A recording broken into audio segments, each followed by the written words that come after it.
I love that tune right there. Hello there, my darlings. Hello, hello, hello, hello. Blog Talk Radio Land, how you doing out there, honey? It's another glorious Wednesday, and you know what time it is. So get your crumpets together, babies, because it's time to dish tea, and you are dishing tea, darlings, with Big Meat. Oh, thank you for all of your love and your support. And I'm going to do things a little bit differently today in the interest of time, because my guest today, I'm not sure what his schedule is.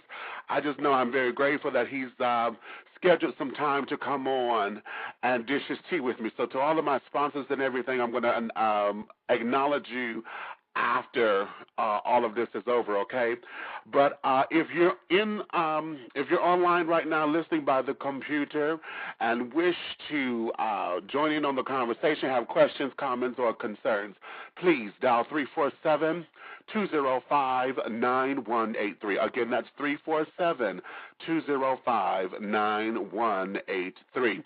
The chat room, or the tea room as I like to call it, is open. So if you're over there, you're able to put all of your questions and things in the tea room. I'll do my very, very best to make sure that you're accommodated and that your voice is heard as well.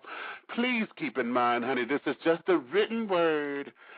Okay, how you read it and how you interpret it, honey, are two separate things. Do not go over here throwing your keyboards and stuff after your computer screens, darling, okay? It's okay to agree to disagree. Just please don't be disagreeable. So dish your tea responsibly over there for me, okay? Now, before I go any further, I have to make this disclaimer. Y'all know I do this every week, because I have to just let it be known, honey, this show is for mature audiences, and it's not intended for children. So the subject matters and things are not appropriate for children or anyone who is not mature enough to handle the subject matters. So your listening discretion is advised. Again, I repeat, your listening discretion is advised. Now, y'all know I have a potty mouth, and I make no excuses for it. However, I'm going to curtail it because of, I want to be respectful for my guests. But I'm telling y'all now, y'all know how I am.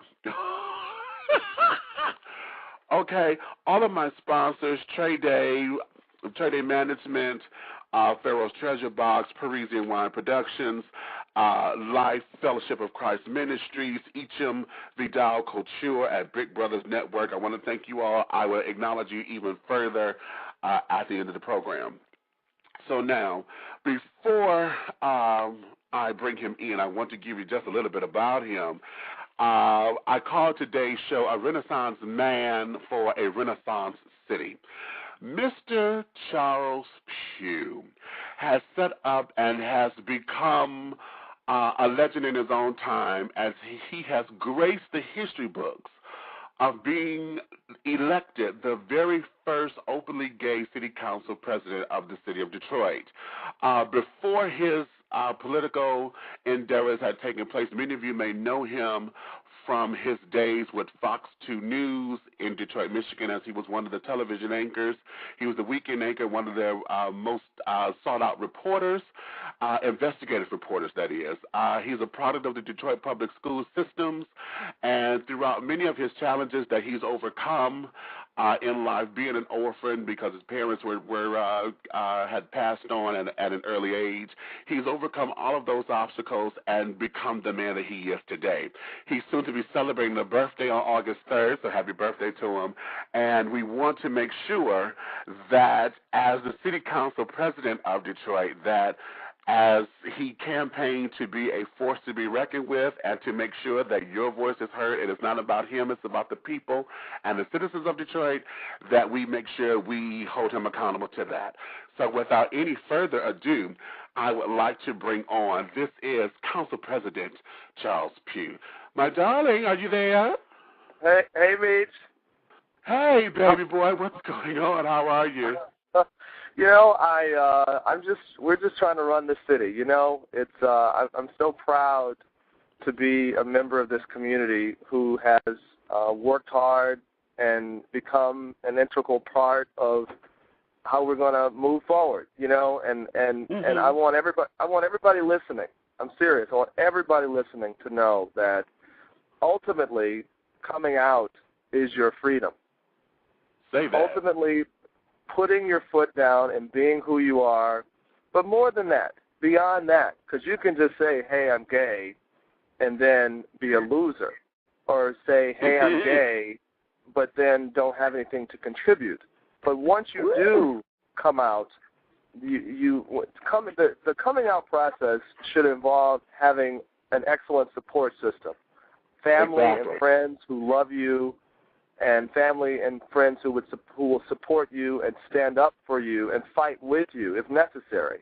So that's the first thing you need before you embark on any journey, is a group of people who love you unconditionally as you are. Say that. But then beyond that, honesty and truth is what really does set you free. That's not just a saying. That's not just something our grandparents used to say. That's real. You not having to pretend, you not having to be outed.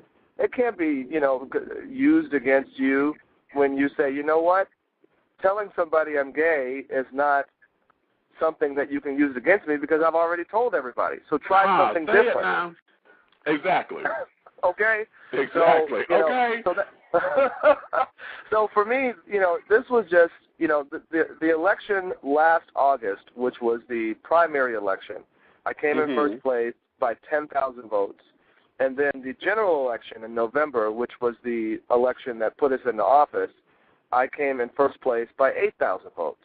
And that was a triumph, Meech, because I was also I was endorsed by the Council of Baptist Pastors. I was endorsed by the AME Ministerial Alliance. I was endorsed by most of the major endorsing groups in the city of Detroit. So, I think that was a true testament to me being authentic and me saying, you know what, yes, I'm gay, and yes, I'm a member of this community, and yes, I want to roll up my sleeves and get involved and not only represent gay people, which I do. I represent some of our interests because I can't represent everybody. I don't represent all black people. I don't represent all 30-somethings. I don't represent all gay people. But I can articulate my perspective as a man in this city who happens to be gay. But I also articulated my perspective as a man in this city who wants to be involved to change Detroit, who wants to be involved to get young people more involved, to get our families and our communities more involved, to get parents more involved in our schools. So, I ran on that platform that we need some young, articulate, competent, visionary leadership in Detroit, and that we have what it takes to change it here. And so that message resonated. And do you know that my sexuality never became a negative issue in the campaign? I thought that I would be attacked by other candidates. I thought that, some pastors would come out and attack me. But that never happened because of the strength and the quality of my candidacy. And so people knew better than to attack me on one issue that really didn't speak to how I would perform as a city council member. So people knew better, and the one woman tried something. She tried it, okay? And I called it, I cussed her ass out. I said, do you know I will sue the hell out of you? Because she was trying to start some vicious, nasty rumors. I mean, she was nasty. Just being nasty. And she's a minister. And so she was trying to start some nasty rumors to discredit me and to start this little stupid whisper campaign in barbershops and beauty shops around the city. And the good thing is that Detroiters already knew me, though, Meech. So it wasn't like she could do a smear campaign against an unknown. But see, I had a secret weapon, and that is a connection to Detroiters already. Exactly. Right. So Detroiters are my family, and she wasn't going to kick me out of my family by starting some BS. So she was trying to be messy, and I called her and shut her ass down. I said, I will sue the hell out of you. I will sue you. I will hold a news conference and invite every news agency in town because they will come, and I will tell them what you're trying to do. And so Detroiters are going to stand with me. No, everybody doesn't like the fact that I'm gay. But I think that there are enough people who don't like it, but who still will support what I'm trying to do to change this city. And there are enough people who accept me as I am, who say, yes, he's gay. We have gay people in this community. Now what? Now what are we going to do? Exactly. Now what? Now what are we going to do to keep the city clean? Now what are we going to do to keep the city safe? Now what are we going to do to fix our schools? Now what are we going to do to attract businesses to the city? Now what are we going to do to have our young, sharp, intelligent, creative class not want to move to Chicago or Atlanta or New York or D.C. or Philly or Miami because Detroit is backwards, because Detroit doesn't accept people as they are. So I think that, there were enough right-minded folk, yes, and those who believe in God, who want to say that you have a place in the church. Because I asked my pastor before I joined the church, I said, how do you all feel about gay people here? He said, God loves you and so do we. And I belong to Hartford with Dr. Charles Adams. So, yeah, so I feel very welcome in my church. Dr. Adams does not, preach those fire and brimstone sermons. He preaches a God who wants people to come in and be of service to their community and be good, decent, honest people who are involved. Exactly.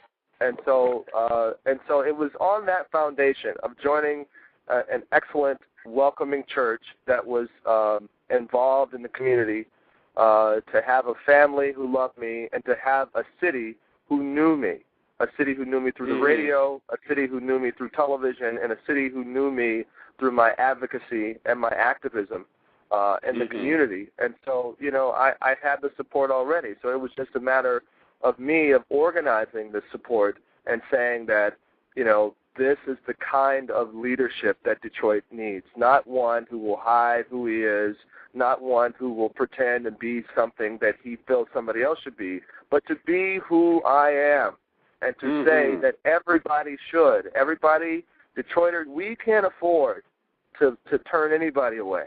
We cannot afford to make gay people feel like they don't belong here. We make the neighborhoods better. We make our families stronger. We make our jobs better. We bring the flavor. And we also, so many of us are so talented and educated and smart and involved and creative that you need those people in your family. You need those people in your neighborhood. You need those people in your business. You need those people in your government. You need those people as part of the welcoming committee for your city. You need those people in your church. And so, it's time for us as certainly as a city, here in Detroit, we're, predominantly African American. So if Detroit, which I think we got it right when we elected me, and so I think that is in many ways a step in the right direction for the African American community as well, to look at Detroit and say, you know what, if Detroit can embrace their own in this way, can elevate their own to a position of leadership and power, then other communities can do the same thing. All right. Well, now, you know what? Let me go here, because I was going to take this route and give us the scenic route of your background and this, that, and the other, but you just said something that I think is very powerful here, and that is, you said, yes, I am a part of the gay community, but I don't represent everyone, and I don't represent every black person. Do you feel, and here's a cute little parallel, because ever since President Obama has been in office, we have that card, honey, black folks been wanting the black man hookup. Now that we got the black president, we're waiting on the black hookup. Do you feel that you have been, quote unquote, Obama-sized, being that you're in a position of power, that you are as the first black gay man in the city of Detroit? Are gay people hitting you in that same capacity, like they waiting on you to give, okay, Miss Charles, it's time for you to get a hookup now, get the girls together. Do you feel that pressure? Well, in a sense I do, and it's good that people are expecting me to open doors and to create opportunities and to hire people on my staff who are gay, and to make sure that if there are concerns that members of the gay community express, that they get an equal opportunity to come to the council table, or to be appointed to boards, to be appointed to commissions, to be considered for awards and recognitions that everybody else gets. So are gay people expecting me to step up and show leadership? Yes. And should I? Absolutely. So, and I want us to be clear that it's more than just what I can do individually. It's also the influence that I can have on other council members. It is also the influence that I can have on the mayor. It is also influence that I can have on the governor and the legislature. It is also influence that I can have on pastors and community leaders and citizens of the city. So, when I say I don't represent every gay person, I want to be clear that I don't speak for the gay community, because there is no the gay community. There are many communities under our umbrella. I mean, because, transgenders have a community. The young gay people have a community. The older gay people have a community. Lesbians have a community. The house community has its own. So we have multiple communities within this whole LGBTQ African American nest.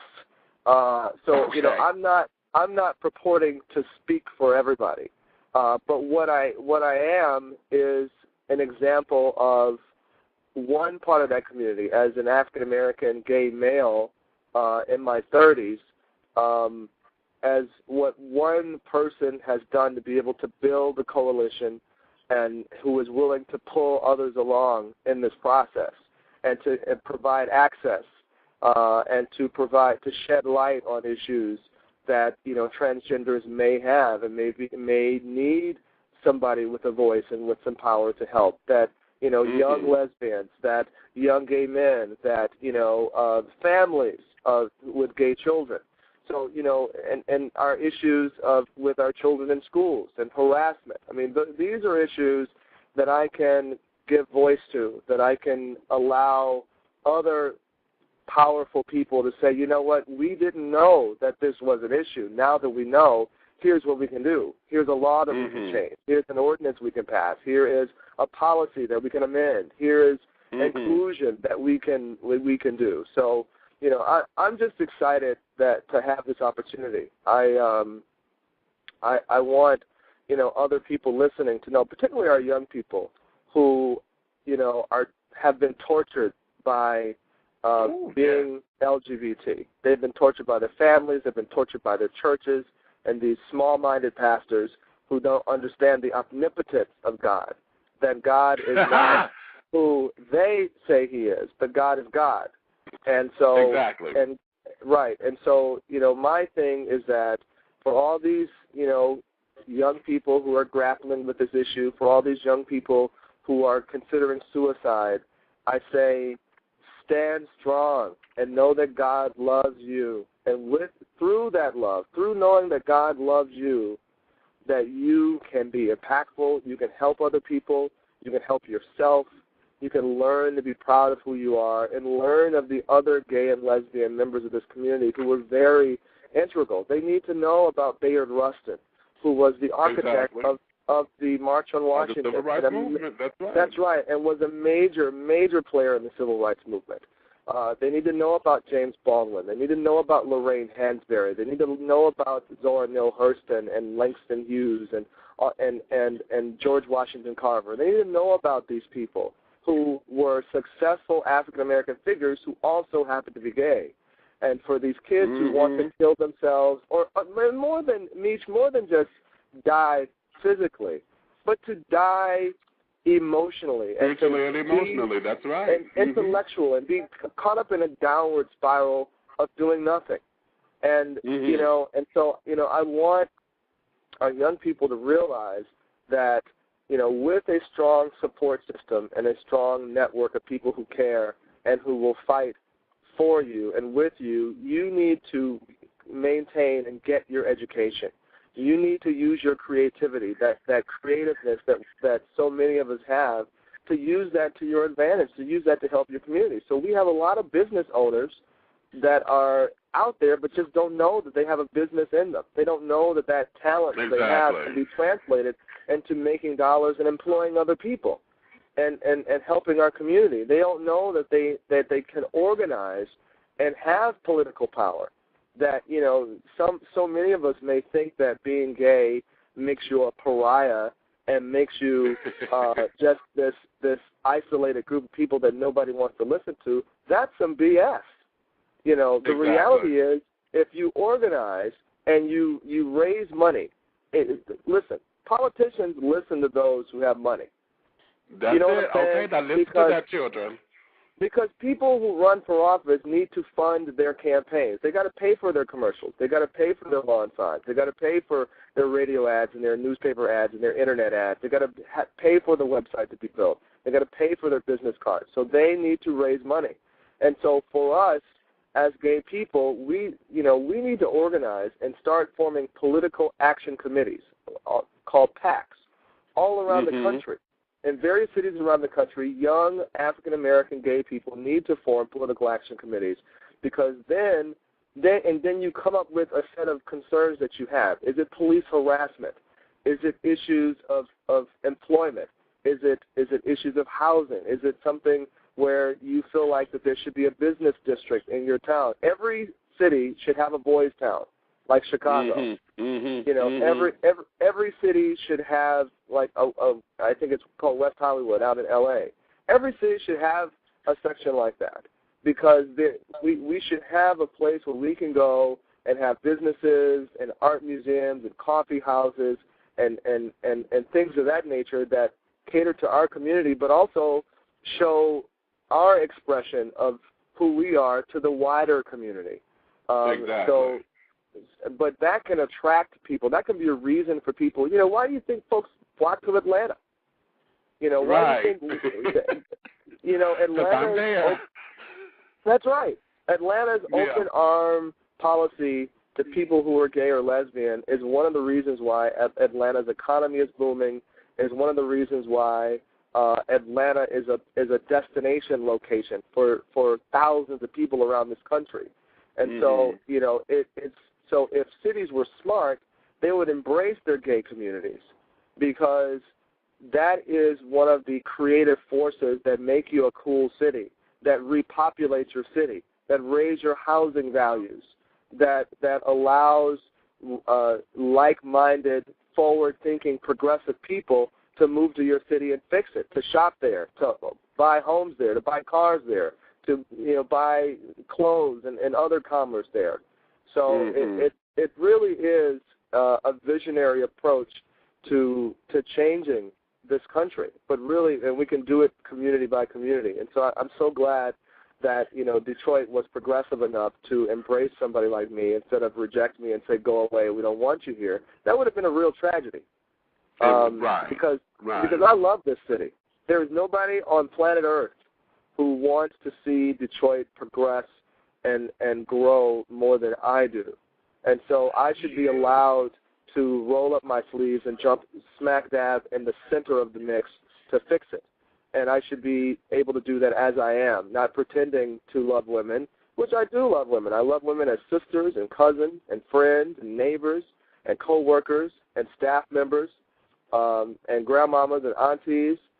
But, but I don't want them as my wife or my girlfriend, because that's not who I am, and I should not be made to pretend to be that way.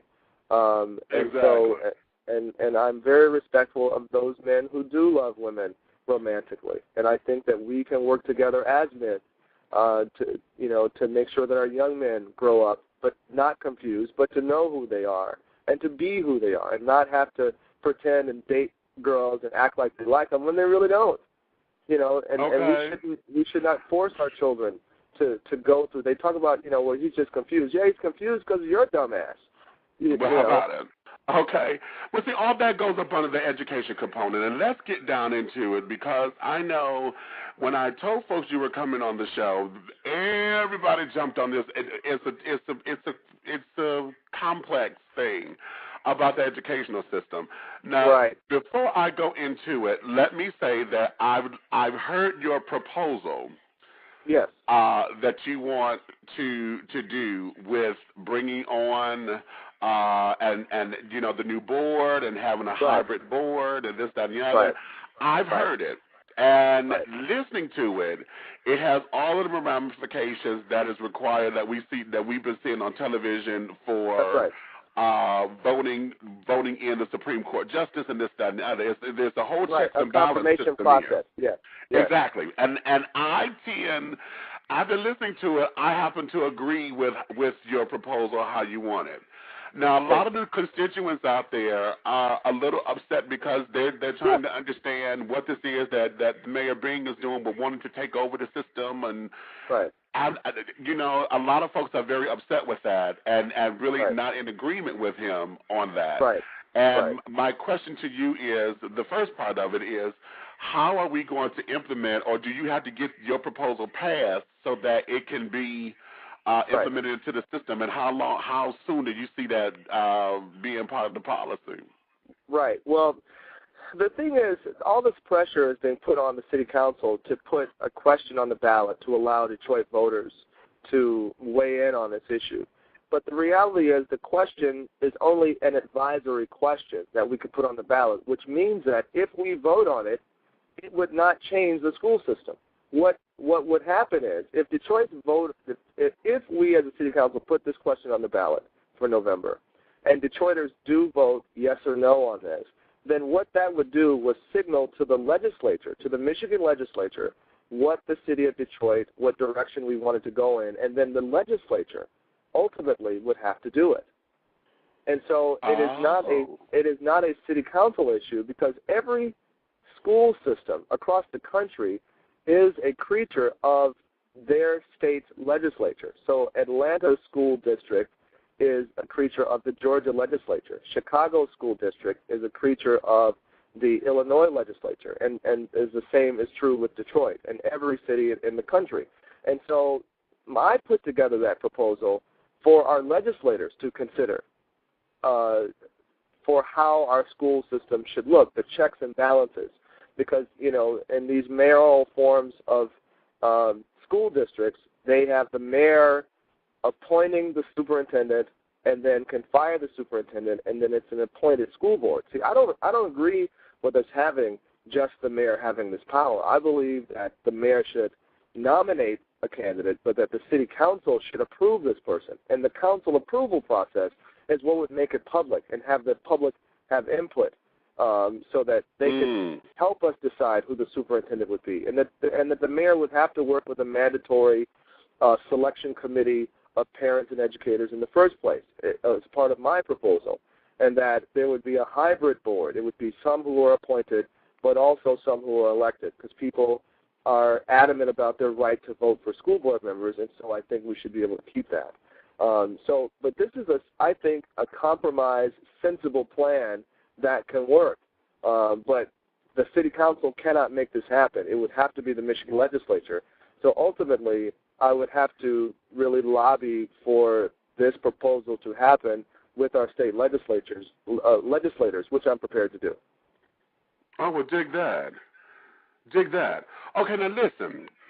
Now, let me ask this as far as the school education system is concerned, because when I read this, I was a little appalled by it, and that's this TIPS program, the Tentative Determination Incentive Program Fund, or whatever this is, where the teachers,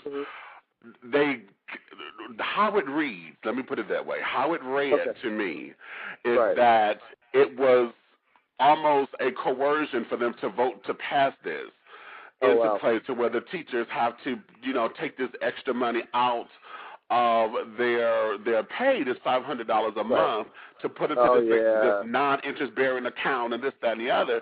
And it just seems as though that was another deterrent within the school system. The teachers aren't getting paid enough as it is, and to have an extra, all this extra money coming out of their paychecks or whatever, and then it's put aside and doesn't bear interest, it doesn't do anything, and then upon their retirement, they get this money back. It just seems to have put, some more oil in the burner. So how can we get our teachers to believe in the school system once again if they're wavering and faltering and taking early retirements because of this particular thing here? Right. I think ultimately, Meech, this is about lack of parental involvement, because I think that more involved parents then could really engage the teachers more I really do, because I think that there is no stronger relationship for a child's education than between the parent and the child and the parent and the teacher, because it is that pair that really are the children's primary educators. It's parents and their teachers, particularly when they're young, when they're, pre-K through third grade. That is a critical piece. And so I think that our teachers would be happier with a more involved parental base. And in terms of, concessions that the teachers make, I really do think that we need to lobby our governor and our legislature for more funding for our school system so that we can properly pay our teachers, so that teachers will not continue to have to make concessions and pay, inordinate amounts of money out of their dwindling paychecks, for either more health care or those kinds of things. I really do think that we need to work with our teachers' unions so that our teachers are well paid, but also don't have to bear the brunt of a failed education system. So that's one of my challenges, Meech, and I'm going to say this and then I'm going to have to run, but that's one of my challenges as the city council president, how we can get our parents more involved in our school system. Because, Meech, we can hire the smartest superintendent in the world. We can have that single, even if we did do mayoral control for the city of Detroit, that's not a magic pill that will instantly fix our school system. Before we change the governance structure of our schools, we need to get our parents more involved, because our parents are our kids' primary teachers. It's who they learn from before they get to kindergarten, before they get to preschool. But beyond that, our children in elementary and middle school and in high school need parents to be involved. They need parents to volunteer at the school. They need parents to work with the teachers. They need parents to stand in the gap where the staff can't patrol the halls, or the staff can't do the tutoring, or the staff can't, we need to have a system where our parents feel like that their children's life depends on their education, and it really does. And so I think that we need some motivators and some cheerleaders for parental involvement. And so that's where my role comes in as one of the leaders of the city, that we need to get people involved in the schools in their neighborhood, whether they have children there or not, to volunteer, because, we have something here in Detroit called Reading Corps, where you sign up to teach preschoolers, our 4-year-olds, the rudiments of reading, how to read and how to write before they get to kindergarten. And I don't think we should sleep on how important that is, because if you get to kindergarten and you don't know how to say your ABCs and you don't know how to write your letters and numbers, then you're behind. And so you get to the middle of kindergarten, which is, almost the first grade, and then you get to first grade and you're lagging behind.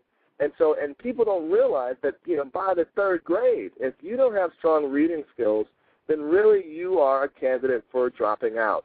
And you look back at our kids who do drop out, and they usually do drop out in the ninth grade, between the summer between ninth grade and 10th grade year. That's the largest percentage of kids who drop out. But you talk to most of those kids who dropped out and after their ninth grade year, and you just keep going back, grade, all the way back down to the second and third grade. That is when the red flag should have gone up, that this little boy and this little girl can't read. They never learned how to read, and they're not made to read at home. Their parents don't pay attention because they're not reading to them, because a lot of our adults here in the city are functionally illiterate. So it's about 47% of Detroiters are functionally illiterate. And so that's a lot of homes where you don't have that kind of important input with your children. And so, for me, that's my role until we can do something different with our governance structure.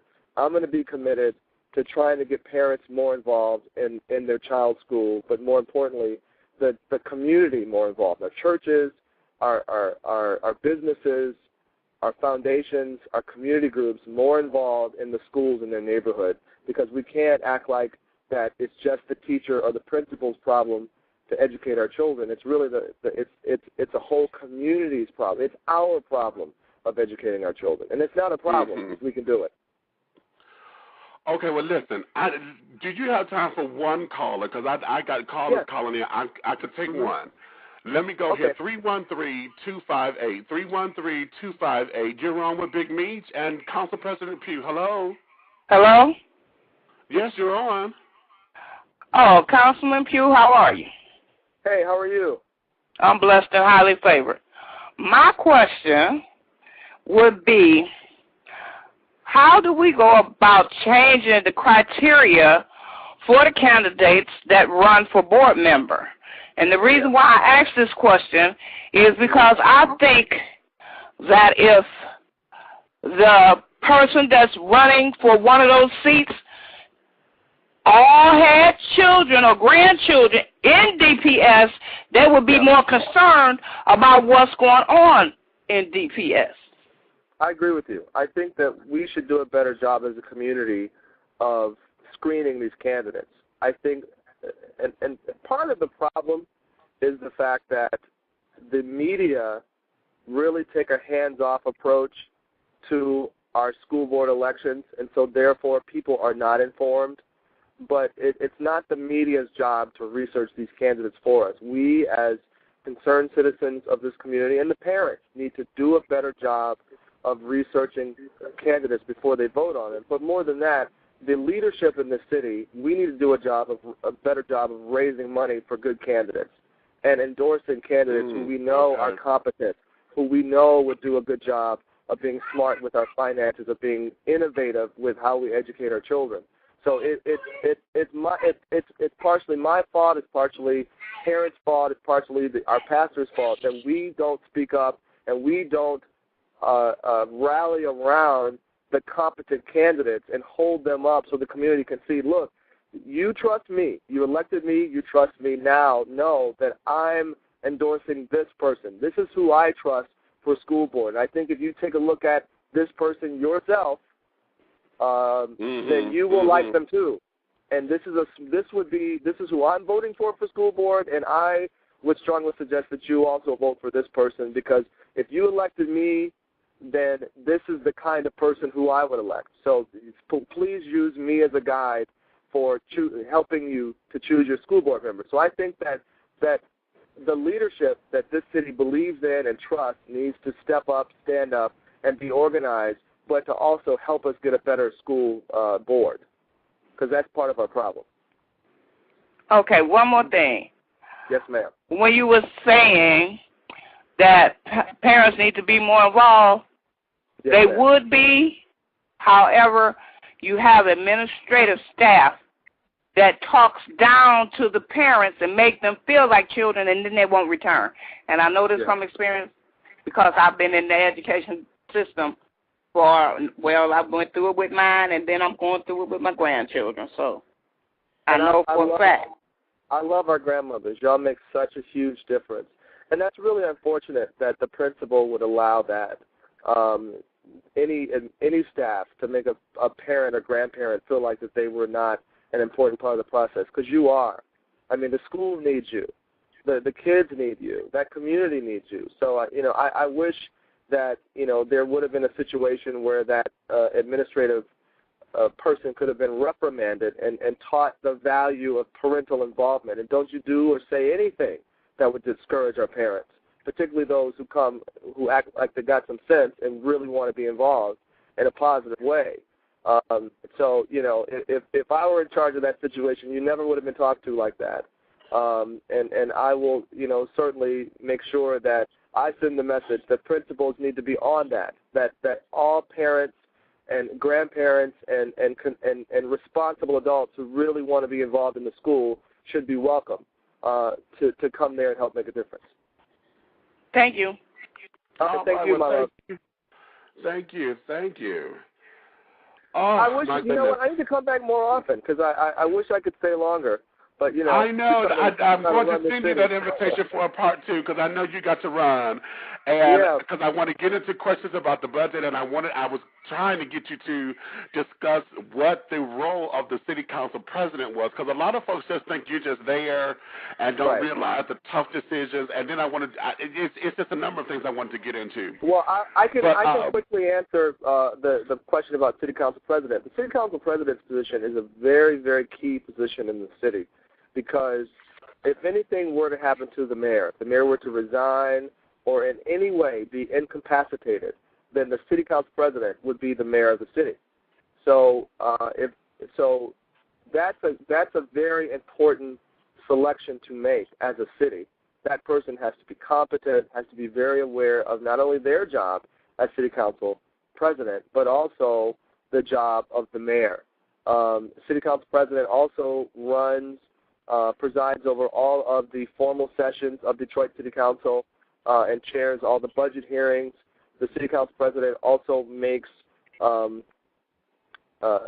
appointments to our committee structure, because we have 5 very powerful committees within the City Council: our Budget and Finance Committee, our Neighborhood and Community Services Committee, our Internal Operations Committee, our Planning and Economic Development Committee. And so those committees have a committee chair and a committee vice chair and then a third committee member. And so the city council president appoints all of those members to those committees. And so that's an important, that is a very important group to consider because we are a committee structure, then it's important who you make a chair, because some things will never get done if they don't make it out of committee. They just die in committee. And so it's important to put smart, competent, progressive thinking people, and also include those who are returning members of the city council. Because there were 5 new members, there was all this, there was much hoopla made about the 5 new people, and then the 4 returning people. I wanted to make it clear as the leader of the city council that there would be no us versus them. There would be no 5 plus 4. It would be 9 of us. We won't always agree.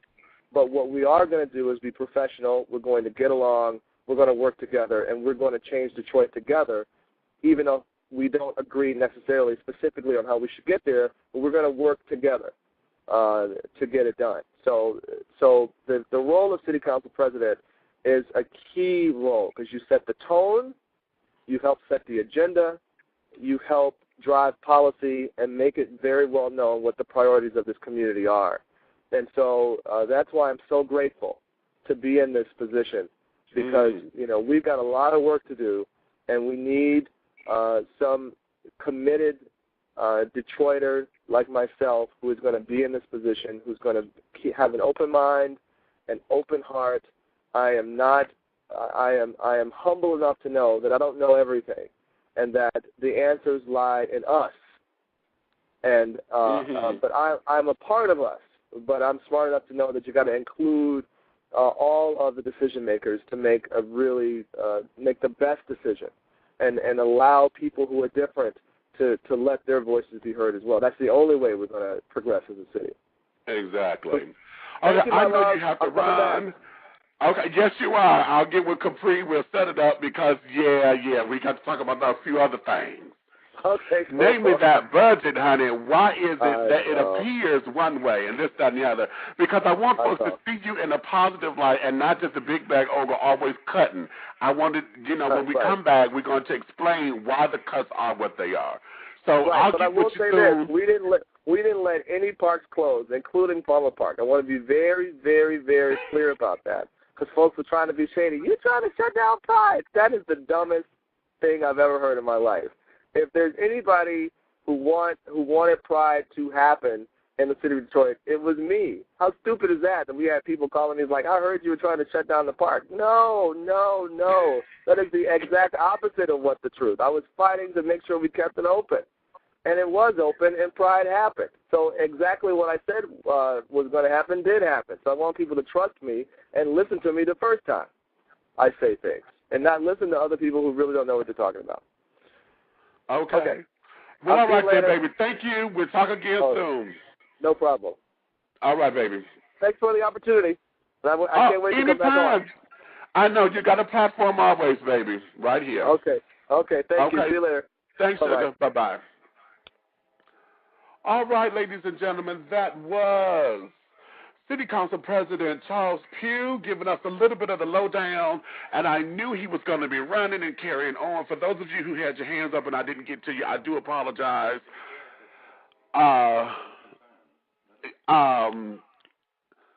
Yeah, because I'm formulating questions. I had a number of things I wanted to get to myself. However, you heard him yourself. We're going to have him back, and we're going to bring him back so that we could tackle some more issues and things. But I think what we talked about today was like the belly of some of the things that were on the concerns of everyone. Most of the educational part, and about him, the whole idea of being a history trendsetter. Being an openly gay elected official there in the city of Detroit has just opened Detroit up into a whole new world. And so now that he had the endorsements of the black church and this, that, and the other that are there, that there's a powerful statement. So I'm very glad that he was able to explain that for us. If you have any questions, comments, or concerns about today's show and want to bring your questions in on the next show, and y'all will know because I'll put it up and advertise it. Make sure you go to the website. Not the website. Email me, dishingteawithbigmeech@gmail.com. Again, that's dishingteawithbigmeech@gmail.com, okay? Now, I said I was going to acknowledge all of my sponsors. I have to do that now because without my sponsors, honey, Dishing Tea would not be the force that it is today. I have to thank Trade Day Management and PR firm. At Trade Day, enjoy a touch of Southern hospitality with a universal appeal. For all of your public relations and entertainment management needs, contact Travion Davenport at 678-523-3088. 678-523-3088, or you could email her at tradedaypr@gmail.com. That's tradedaypr, TREADAYPR@gmail.com. Pharaoh's Treasure Box, fine art, unique jewelry, and sensational 3D silk floral arrangements, creations by Taps. For all of your decorative needs, contact Pharaoh's Treasure Box at 248-688-5178 or 5179, 248-688-5178 or 5179. Or you could email at pharaohstreasurebox@comcast.net. Again, Pharaoh's Treasure Box at comcast.net. Parisian Wine Productions, music to lighten your spirits and lift your soul, specializing in gospel and inspirational house dance mixes and music. For all of your Christian and gospel sets, please contact Paris Hairston, the CEO, at 347-406-7734, 347-406-7734, or email him at paris42268@yahoo.com. Again, that's paris42268@yahoo.com. Life Fellowship of Christ Ministries, LIFE, live in freedom everywhere. Reverend James Coleman is the leader and founder of this ecumenical social justice ministries brought forth to free the oppressed and introducing a fresh approach to the Christ consciousness. Contact Reverend Coleman at mustardcole@yahoo.com. Again, that's mustardcole@yahoo.com. Or you can reach him by phone at 313-833-9278, 313-833-9278. Echem Vidal Couture. Enjoy high fashion with a luxurious twist. Step into the future with fresh, innovative couture, designs by Miss Michi DeVille. For more information, contact Michi at 313-996-9807, 313-996-9807, or reach Michi on Facebook at Michi DeVille, MICHIEEDEVALE. Okay? Big Brothers Network, the BBN, a new online web magazine designed to show the world the class and style of the debonair man of size and his admirers. The first edition was launched this past Memorial Day weekend. For more information, please contact Tony Brown at Tony at BigBrothersNetwork.com. That's Tony at Big Brothers Network, BigBrothersHas Network.com. Okay? And that's all of my sponsors for now. If you're interested in sponsorship, again, go to dishingteawithbigmeech@gmail.com. dishingteawithbigmeech@gmail.com. Now, I still have a hand up over here, and this is bugging me because it's an anonymous call, and I think you're calling in from your computer. Let me go here. You're coming up as all ones on my screen. Hello, darling. I'm talking to you right there. Hello? Hello? Oh, yes, you, caller. How are you? I am everything, and everything is me, honey. How are you? Oh, lovely. Okay. I'm sorry you didn't get a chance to get with Council President Pugh, but I saw that the hand was up and it was worrying me. Yes, I am too. Well, my question was for him about this childhood obesity and the enormous amount of STDs that are going around the city of Detroit, to the point where we've had to open a Center for Disease Control here in Michigan. Oh, God, I wish I had gotten to you on that. Wait, keep talking. Who? You know who this is. You know what? You call me.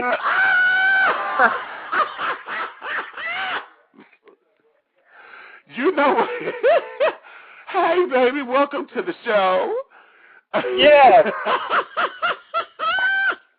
Our dear friend gave me the number and told me to call. Oh, you just caught my face. I've listened to the whole show. It's a wonderful thing. And I need you to call me after the show is over. I most definitely will, my darling. Thank you. But you know what, though? Yes, I'm going to call you because I want to take that question, because we are going to do a part 2 with Council President Pugh. And I want to make sure that there is a part of the question, because it folds into what our First Lady is doing with the Childhood Obesity Initiative that she has started. So, yes, I want to make sure that Detroit is congruent with the federal level. So, yes, I would definitely be calling you back in just a few moments so that we can do that. But, wow, you just cracked my face, baby. Okay. All right. You make sure you get him back on soon. Oh, trust me, we will, honey, we will. Okay. Okay. So I'll expect your call soon. I know you're busy, so give me a call. In just a few moments. Okay. Okay, darling. All right. Bye-bye. Okay, my face has just been officially cracked, and I wasn't ready for that one. But anywho, yes, so we're going to keep everything moving right along, honey, in the way that I usually do. And again, if you have any more questions or comments about the city of Detroit and what you would like to see happen, or what you would like for the city council to know, please get at me. Again, the email address is dishingteawithbigmeech@gmail.com. If you've already logged in, then you already know the correct spellings and this, that, and the other. dishingteawithbigmeech@gmail.com. Okay? Also, I want to prepare you for the month of August. I have some very exciting things coming up. And as we're getting closer to the Labor Day weekend here, Labor Day weekend is Black Gay Pride here in Atlanta. And also, it is the Skate-a-thon and also the Dragon Con for those of you who are into comics and things. All of that is going on down here. And during that Labor Day weekend. So we have some exciting things coming up. I'm going to get real smutty because I got some porn stars coming on and all of that. So keep your ears tuned and locked in as we start to get into this particular thing called life. Also, I have some relationship shows coming up very soon. I have an interesting gay couple who I find to be completely fascinating. They're young. They're in their early 30s. Early baby 30s, honey, the baby 30s, okay, who decided that they're going to parent, and the one partner has no problem with the other partner having penetrative sex with the female to impregnate her. so that they can have children. Now, yeah, it sounds very that way. However, that there is going to be coming up very soon, and it's going to give us a different look and a different spin on a couple of things here. So I got some exciting things lined up, and what a way to close out the month of July, because as you guys know, July 1st, Dishing Tea turned a year old, so we closed it out with Council President Pugh, so I'm very honored by that, and looking forward to new and exciting, innovative things. So for those of you who don't know, if you're on Facebook, there is a fan page on Facebook, Dishing Tea with Big Meat. Please go there and become a fan. You can also place your questions and comments and all of that there. If you're on the computer, you can place your comments on the computer as well. On the show board, my show page, you can place comments there as well. Okay. So with that, my darlings, this has been a very educational show. I'm filled, and I'm looking forward to part 2. So until we meet again, my darlings, this is Big Meat signing off, and I am the real Big Meat. I don't think I am. I know I am. Big Meat. Take that, Rick Ross. Okay, y'all put that out there. I'm looking for Rick Ross to come on the show. So anybody who got a connection out there, get at me. Okay. So with that, babies, I will see you guys on the next go-round. And always remember to have a blessed and productive day. Be productive. Don't be no old stick in the mud like that fig tree. Be productive, okay? Thanks, darling. And until then, be blessed. Ciao.